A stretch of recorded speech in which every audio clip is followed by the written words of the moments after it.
everyone, and welcome to Storytime with Miss Yumi. Today's book is The Sneetches by Dr. Seuss. Now the star-belly Sneetches had bellies with stars.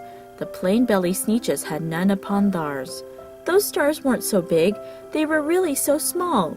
You might think such a thing wouldn't matter at all. But because they had stars, all the star-belly Sneetches would brag we're the best kind of Sneetches on the beaches. With their snoots in the air, they would sniff and they'd snort. We'll have nothing to do with the plain-belly sort. And whenever they met some, when they were out walking, they'd hike right on past them without even talking. When the star-belly children went out to play ball, could a plain belly get in the game? Not at all. You only could play if your bellies had stars, and the plain-belly children had none upon theirs. When the star-belly Sneetches had frankfurter roasts, or picnics or parties or marshmallow toasts, they never invited the plain-belly Sneetches. They had left them out cold in the dark of the beaches. They kept them away, never let them come near, and that's how they treated them year after year.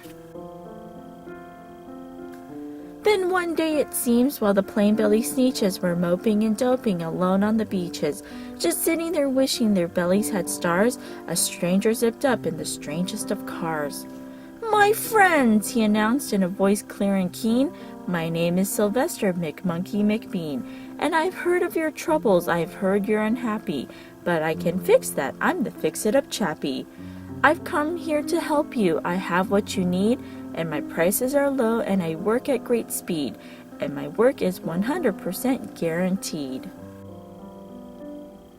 Then quickly Sylvester McMonkey McBean put together a very peculiar machine, and he said, "You want stars like a star-belly Sneetch?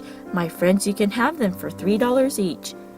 Just pay me your money and hop right aboard." So they clambered inside, then the big machine roared, and it clonked, and it bonked, and it jerked, and it burked, and it bopped them about, but the thing really worked. When the plain-belly Sneetches popped out, they had stars! They actually did. They had stars upon theirs. Then they yelled at the ones who had stars at the start. "We're exactly like you. You can't tell us apart. We're all just the same now, you snooty old smarties, and now we can go to your frankfurter parties." "Good grief," groaned the ones who had stars at the first. "We're still the best Sneetches, and they are the worst. But now, how in the world will we know," they all frowned, "if which kind is what, or the other way around?" Then up came McBean with a very sly wink, and he said, "Things are not quite as bad as you think. So you don't know who's who, that's perfectly true. But come with me, friends. Do you know what I'll do? I'll make you again the best Sneetches on the beaches, and all it will cost you is $10 eaches." "Belly stars are no longer in style," said McBean. "What you need is a trip through my star-off machine. This wondrous contraption will take off your stars, so you don't look like the Sneetches who have them on theirs." And that handy machine, working very precisely, removed all the stars from their tummies quite nicely. Then with snoots in the air they paraded about, and they opened their beaks and they let out a shout. "We know who is who, now there isn't a doubt. The best kind of Sneetches are the Sneetches without." Then of course those with stars all got frightfully mad. To be wearing a star now was frightfully bad.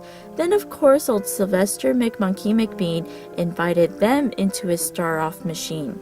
Then of course from then on, as you probably guess, things really got into a horrible mess.